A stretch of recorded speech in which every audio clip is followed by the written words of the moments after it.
The South African Reserve Bank's Monetary Policy Committee has unanimously decided to keep the interest rate unchanged at 3.5%. Governor Lesetja Kganyago further announced that the central bank has revised economic growth forecasts higher despite July's civil unrest. He further revealed that factory output fell 8% due to the week-long violence in Gauteng and KwaZulu-Natal, which account for around half of the country's economy. We expect the economy to grow by an upwardly revised 5.3% this year, despite the much larger negative effect on output than was previously estimated from the July unrest. Our revised estimate for third quarter economic growth is negative 1.2% compared to the previous negative 0.5%. Output in the manufacturing sector fell by 8% in July alone. Mining was up 4.1%, while land freight transport fell by 5.0%, and retail output was down by 11.2%. All right, joining me now to talk about the impact of this decision on consumers and the economy is political economist Patrick Bond. Patrick, good to have you once again tonight here on In Focus. Let's start there. That 5.3% growth, I suppose, something that was expected. Does it really have any impact on the inflation? And what does it say then about what's going to come in 2022 and 2023 as far as growth is concerned? There are a lot of factors. It's great to be with you and the viewers, Tabo. But the difficult thing is we talk about GDP as if it's some reliable measure. And the dilemma is that so much of the economy has been growing because of the rise in commodity prices.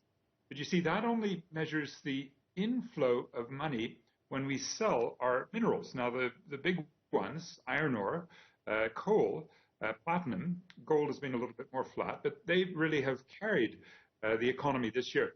The problem is when you think of GDP, it's the income, but we're forgetting the depletion of the wealth. So it's not a very good number. It also doesn't measure women and unpaid labor or fixed capital depreciation. It's a very dubious measure in times like this. Now, the iron ore price has just collapsed. So I hope that Governor Kganyago's models are taking into account that what goes up sometimes crashes down, especially commodities.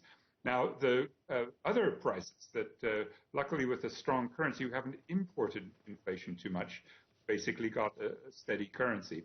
It fluctuates a little bit, but it hasn't gone down the way it did in early 2020. So I don't think inflation's a problem.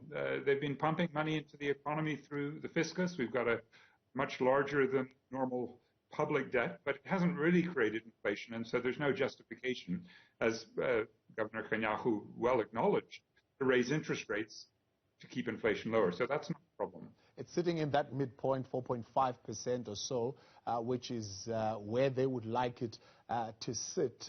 Does that then give us the confidence that interest rates will not be rising anytime soon, or are there other factors, external factors, international factors that could possibly see those interest rates rising?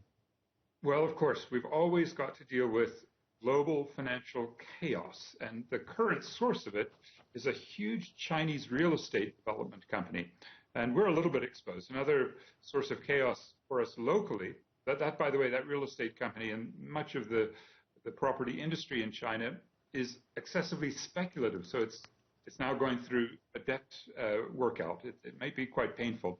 But the other big Chinese role for us is Tencent, the huge firm, the biggest company in Asia, which, because of Naspers' historic ownership, nearly a third, has taken us way up on the Johannesburg Stock Exchange, but recently way down because the Chinese have interfered with its business, which is, gaming. It's the Facebook and Twitter of China. But the Chinese clamping down, the government, on Tencent's gaming means we've had quite a hit. My pension fund and yours is a lot less today than it was a few months ago.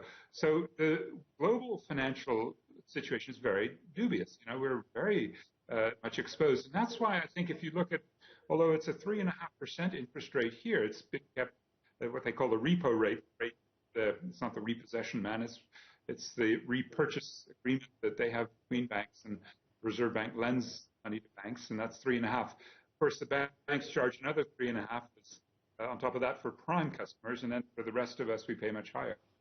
the interest rate. But you know that we're the fourth highest in the world when you compare us to the other countries that issue bonds, and that would be only behind Turkey, Brazil, and Pakistan. And that's because we really are very exposed. We don't have very strong exchange controls to prevent that kind of volatility, and it's been a big problem for this economy.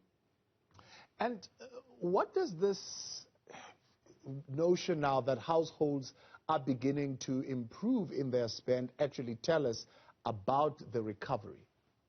Well, it's extremely uneven. I mean, don't forget that we are, in South Africa, the most unequal country. The city here, Johannesburg, the most unequal city. So there are people who've done pretty well. I mean, your Elon Musk, the former Johannesburg resident, just soared in wealth, and there are quite a few others, which means that you get certain kinds of assets that are being pushed up, such as high-end property. So there's a sort of property speculative bubble. And until a couple of months ago, the Johannesburg Stock Exchange was being pushed up to 69,000 from a low about April last year of about 40 or so, 35,000. Anyway, a huge increase while the economy was very flat. So we're looking at a very distorted economy, aren't we? We're looking at an economy where, yes, you're right, there is a little bit more capacity by many who didn't spend much during the lockdowns. So they're maybe bringing their debt down. But if you lost your job, if you're part of that 44% of the formerly unemployed and you're in debt, you might have machinista debt or some credit card or student debt or car debt or a mortgage loan debt, you're having trouble. The National Credit Regulator says our repayment rates are much lower than they have been since the real bad period of 2008. So I think a lower interest rate is called for. It's an emergency situation because the fiscal stimulus that President Ramaphosa promised last year, 500 billion rand, ended up just being 100 billion at best, and we still have a sick economy where at the very base of it, people are still suffering enormously. So a lower interest rate for them and more exchange controls so that we can keep more of the money in the country would have been, I think, much better decisions today. There's now beginning to be more demand for oil products, and I suppose because people are beginning to move around. Is this a bad thing? And we're seeing, of course, the oil prices going a little bit higher. Will this then impact more on developing countries like South Africa? Yes, as you know, we only have really one source of oil, a tiny bit still left in that Moss gas facility, but it's really from Sasol squeezing the Mozambican gas. And a bit further up the coast where they do that, now there's a whole civil war over the world's fourth largest gas field. So yeah, to the extent now we have to import, because squeezing gas and coal in Sasolburg and in Secunda, won't meet the demand. So we do import, and that can, as you said, the oil price is up. Offsetting that is the coal price has soared, $188 a ton. And that's mainly because China is buying our coal and India still has a very high demand. Now, for the next generation, for my children and yours, this is catastrophic, right? We're seeing the absolute crisis associated with climate. And so South Africa is going to have to stop. And what's been threatened and what Cabinet acted on Monday is the idea that there's a carbon border adjustment tax or a climate tax on South African exports because Eskom is so coal intensive that even Andre de Gruyter, the CEO, is now saying, we've really got to go for renewables. So I think you have to put all of those things into the mix and say, yeah, oil prices are up. Let's hope we're not driving around so much.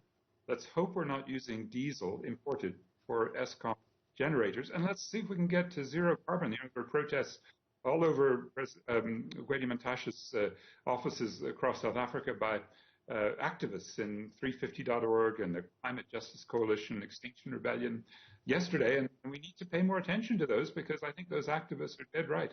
Carbon-free and less of that reliance and vulnerability on a price and what it does to our environment has to be at the top of our minds. Patrick, good to have you once again tonight. Thank you for coming through. Political economist Patrick Bond there with us tonight on In Focus.